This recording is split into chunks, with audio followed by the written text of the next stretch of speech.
नमस्कार मित्र आणि मैत्रिणींनो. लग्नानंतर होईलच प्रेम या मालिकेच्या पुढील भागात आपण पाहणार आहोत की काव्याने मात्र पपईचा ज्यूस पिलेला नसतो आणि ती रम्याला म्हणत असते की तुझ्या रूममध्ये चुकूनही पपईची बी सापडू दे, मग मी तुला सांगते काव्या पार्थ देशमुख काय आहे ते. तर नंदिनी देखील चिडलेली असते. नंदिनी म्हणते तुला देखील पपईसारखं सोलून काढायला वेळ लागणार नाही. तर दुसरीकडे आता रूम चेक करून झालेल्या असतात आणि आता वसू आत्या बाहेर आलेली असते आणि ती चप्पल काढून आशाला मारण्यासाठी सरसावत असते. कारण आशाच्या रूममध्ये यांनीच पपईचे सालं ठेवलेले असतात, पण तिथे एक चूक झालेली असते आणि ती म्हणजे वसू आत्याच्या चप्पलला पपईचं बी राहिलेलं असतं.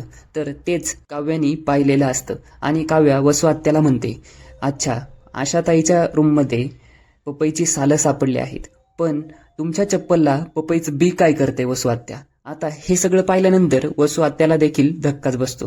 तिला वाटतं आता आपण तर अडकलो आहे. पुढे काय होणार हे पाहण्यासाठी आपल्या चॅनलला सबस्क्राईब करा आणि व्हिडिओला लाईक करायला विसरू नका. धन्यवाद.